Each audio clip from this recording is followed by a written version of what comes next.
اعوذ باللہ من الشیطان الرجیم بسم اللہ الرحمن الرحیم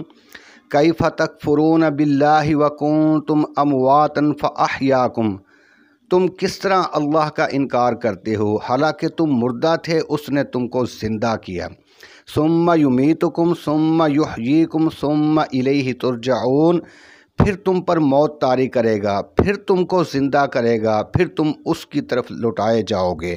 آمنت باللہ، صدق اللہ العظیم۔ ناظرین کرام، قرآن پاک کی سورہ بقرہ کی آیت نمبر 28 کی تلاوت اور اس کا ترجمہ کیا گیا ہے۔ اب اس آیت کا پچھلی آیتوں سے کچھ اس طرح تعلق ہے کہ اس سے پہلے توحید اور رسالت اور کتاب اللہ کی حقانیت کو دلائل سے ثابت فرمایا گیا۔ اب اللہ تعالیٰ کی خاص نعمتوں اور عجیب قدرتوں کا ذکر فرما کر سب کو ایمان کی رغبت دی جا رہی ہے۔ دوسری بات اس طرح کہ اب تک توحید اور رسالت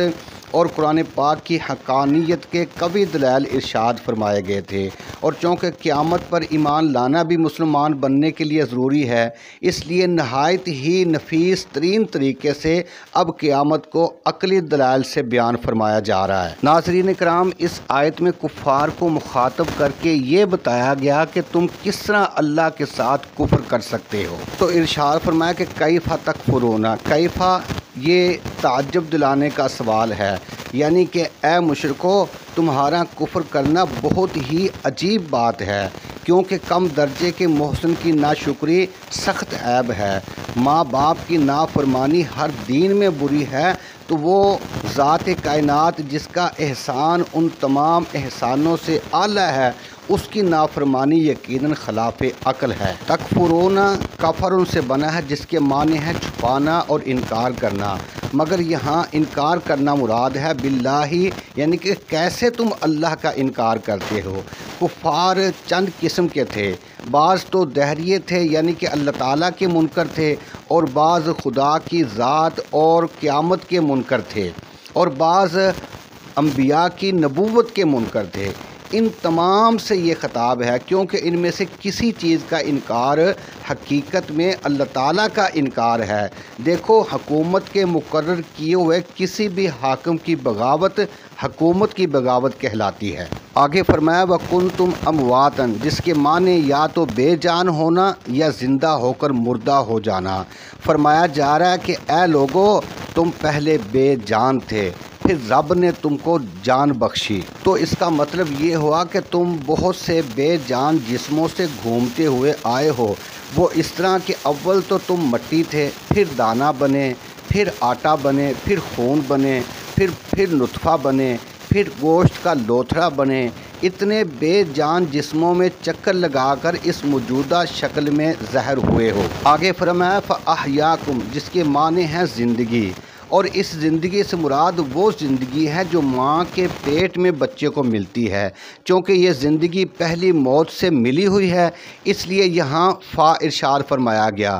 ثم یمیتکم، اس موت سے مراد وہ موت ہے جو عمر ختم ہونے پر آئے گی، چونکہ یہ موت دنیا کی مصیبتوں سے نجات دیتی ہے اور دوسری ہمیشہ کی زندگی کا وسیلہ ہے، اللہ تعالیٰ کی ساری آخرت کی نعمتوں کے حاصل کرنے کا ذریعہ ہے، اس لیے اس کو نعمتوں میں شمار فرمایا گیا۔ پھر جاندار کو بے جان کرنا اللہ تعالیٰ کی قدرت کی بڑی دلیل ہے، اس لیے ان دلائل میں موت کو بھی شمار فرمایا گیا ہے، چونکہ زندگی کے ملنے اور موت کے آنے میں بڑا فاصلہ ہوتا ہے، اس لیے یہاں ارشاد ہوا ثم یحییکم، یہ اس دوسری زندگی کا ذکر ہے جو موت کے بعد ملنے والی ہے، جس کے کفار منکر ہیں۔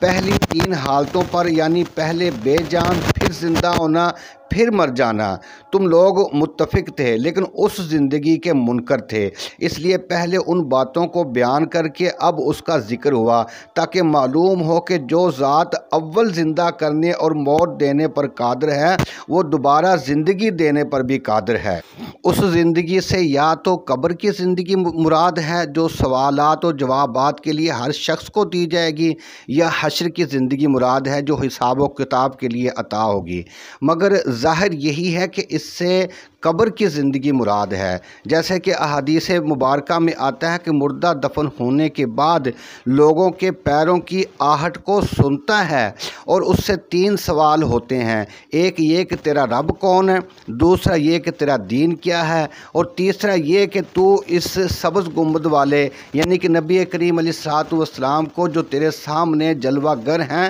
تو دنیا میں کیا کہتا تھا۔ چونکہ یہ دوسری زندگی موت کے کچھ دیر بعد ہوتی ہے، کفن دفن وغیرہ میں دیر لگتی ہے، اس لیے یہاں بھی ثم ہی فرمایا گیا۔ اگر اس سے مراد حشر کی زندگی ہوتی تو اس کے بعد ثم نہ فرمایا جاتا، کیونکہ وہ زندگی رب کی طرف لوٹنے سے ملی ہوئی ہے، اور اس آیت سے معلوم ہو رہا ہے کہ پھر تم زندہ کیے جاؤ گے اور پھر کچھ عرصہ بعد رب کی طرف لوٹو گے۔ چونکہ زندگی اور حشر کے درمیان میں برزخ کا زمانہ ہے، اس لیے آگے ثم لانا صحیح ہوا، لہٰذا یہ آیت برزخ کی زندگی اور وہاں کی راحت اور تکلیف کو بتا رہی ہے۔ اس لیے جس طرح دنیا کی زندگی میں بعض لوگ آرام سے ہیں اور بعض تکلیف میں، اسی طرح برزخ کی زندگی میں بھی ہوگا۔ خیال رہے کہ ہم کو زندگیاں 3 ملی ہیں، دنیاوی، برزخ کی زندگی اور آخرت کی زندگی، مگر موت صرف ایک ہے، اسی لیے برزخ کی زندگی کے بعد موت کا ذکر نہ فرمایا۔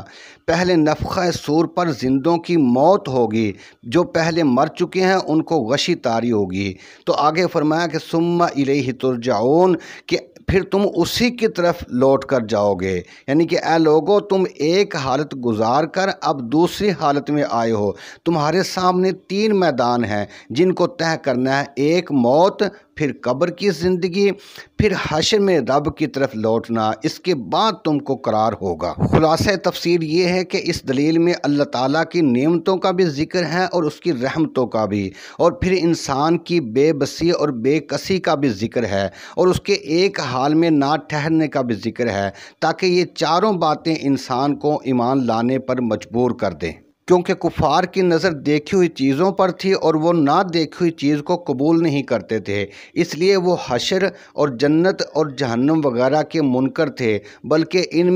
میں سے تو بعض خدا کے بھی منکر تھے، اس لیے پہلے ترتیب وار ان تمام حالتوں کا ذکر فرمایا گیا جس کا کوئی انکار نہیں کر سکتا تھا۔ تو فرمایا گیا کہ یہ تو تم جانتے ہی ہو کہ تم پہلے بے جان تھے، اور تمہیں یہ معلوم ہی ہے کہ تم اس حالت میں کہاں کہاں کی سیر کر چکے ہو، کبھی سبزہ بن کر اگے، کبھی دانہ بن کر پسے، کبھی روٹی بن کر اپنے باپ کے معدے میں پہنچے، اور پھر وہاں سے چل کر خون بن کر نطفہ بنے، پھر ماں کے رحم میں آ کر بہت سے انقلاب دیکھے، پھر زندہ ہو کر نامعلوم کتنی حالتیں تم پر گزری، بچپن، جوانی، بڑھاپا، نادانی، دانائی، کمزوری، قوت، بیماری، تندرستی، علم، جہالت، ہوش مندی اور بے ہوشی، غرض یہ کہ سینکڑوں ایسی حالتوں میں تم بدلتے رہے ہو، پھر جب تمہیں موت آئی تو تم سب کچھ ہو کر بھی کچھ نہ رہے۔ تو اس آیت سے بہت سے فائدے حاصل ہوئے۔ ایک یہ کہ عالم کی ہر چیز بلکہ ہم لوگ خود اپنے خالق کی ذات اور صفات کی کھلی ہوئی دلیل ہیں، اسی لیے فرمایا گیا ہے کہ جو شخص اپنے آپ کو پہچان لے گا وہ اپنے رب کو پہچان لے گا۔ دوسری یہ کہ دنیا عمل کی جگہ ہے نہ کہ سزا اور جزا کی، اسی لیے اس کو قرار نہیں ہے۔ تیسری بات یہ کہ حیات برزخ اور قبر کے سوال و جواب حق ہیں اور قرآن سے ثابت ہیں۔ کچھ جاہل قسم کے لوگ یہ بھی سوال کرتے ہیں کہ جو لوگ قبر میں دفن نہیں ہوتے، مثلاً آگ میں جل جاتے ہیں، پانی میں ڈوب جاتے ہیں، یا ان کو کوئی جانور یعنی کہ شیر وغیرہ کھا جاتا ہے، تو اس سے حساب قبر کس طرح ہوگا؟ تو دیکھو، قبر اس خاص گڑھے کا نام نہیں ہے جس میں مردے دفن کیے جاتے ہیں، بلکہ اس برزخی حالت کا نام ہے جو مرنے اور قیامت میں اٹھنے کے درمیان ہے۔ اس حالت میں انسان کہیں بھی ہو، اس کی روح کو جسم کے اصلی اجزاء سے متعلق کر کے اس سے سوال و جواب ہو جاتے ہیں۔ لہٰذا جس میں انسانی، شیر یا مچھلیوں کو پیٹ میں ہے، یا اس کو جلا کر اس کی راکھ کو میدان میں اڑا دیا گیا یا دریا میں بہا دیا گیا ہے، کہیں بھی ہے، اس کی روح کو اس سے متعلق کر کے وہاں ہی سوال اور جواب کر لیے جاتے ہیں۔ دیکھو جب ماں کے پیٹ میں بچہ بنتا ہے تو فرشتے وہیں آ کر تمام نقش و نگار بھی کر جاتے ہیں اور اس کی تقدیر بھی لکھ جاتے ہیں، مگر ماں کو خبر نہیں ہوتی۔ اسی طرح شیر وغیرہ کے پیٹ میں ہی حساب ہوتا ہے اور شیر کو خبر نہیں ہوتی۔ عالم برزخ دوسری زندگی ہے جس میں مومن کو جزا اور کافر کو تکلیف پہنچتی ہے۔ مجھے اجازت دیں، میرے چینل حوض کوثر کو ضرور سبسکرائب